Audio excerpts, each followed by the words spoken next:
Sachin police સ્ટેશનના લોકઅપનો video viral થયો હતો। સચિન પોલીસે વિડીયોના આધારે યુવકની અટકાયત કરી। 1 વર્ષ પહેલા પકડાયેલ સુબોધ ધર્મેન્દ્રભાઈ રામાણીએ વિડીયો બનાવ્યો હતો।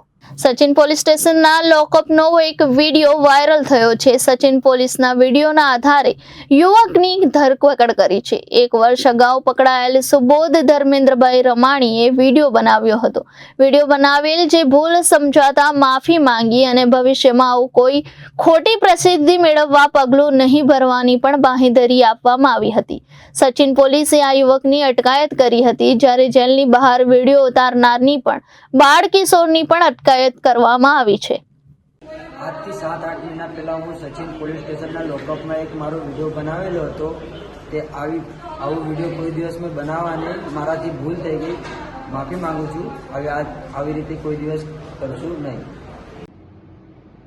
ઓકે, આજરોજ એક વોટ્સઅપ ગ્રુપમાં એક વિડીયો વાયરલ થયેલો છે।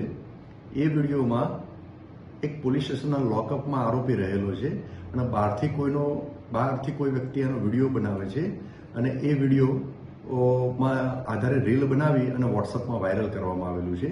તો આ વિડીયો સચિન પોલીસ સ્ટેશનનો વિડીયો છે। સચિન પોલીસ સ્ટેશનના લોકઅપમાં આરોપીમાં રાખવામાં આવેલો છે, પણ આ વિડીયો જે છે એ આશરે 7 મહિના જૂનો, એટલે કે ડિસેમ્બર 2023ના સમયગાળા દરમિયાન ઉતારવામાં આવેલો છે।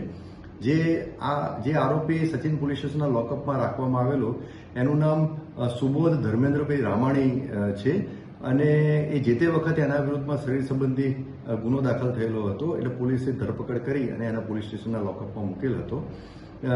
આ વિડીયો વાયરલ થયો એના પછી સચિન પોલીસે તાત્કાલિક આ જે આરોપી જે છે એને બોલાવી અને યોગ્ય અટકાયતી પગલાં પણ લેવામાં આવેલ છે અને એને આ બાબતે આરોપીએ બાંહેધરી પણ આપેલી છે કે આ રીતે ફરીથી કોઈ વિડીયો બનાવી અને વાયરલ કરી અને આ રીતનું સસ્તી પ્રસિદ્ધિ મેળવવાનો પ્રયત્ન નહીં કરીશ। આ રીતની એક લેખિતમાં બાંહેધરી પણ પોલીસને આપેલી છે। આ આરોપી વિરુદ્ધમાં અગાઉ બીજા પણ ગુના દાખલ થયેલા છે અને આ આરોપી વિરુદ્ધમાં પાસા એક્ટ હેઠળ કાર્યવાહી કરી અને એને અટકાયતમાં પણ લેવામાં આવેલો હતો। Reporter Hitesh Prajapati, Janadesh news, Surat.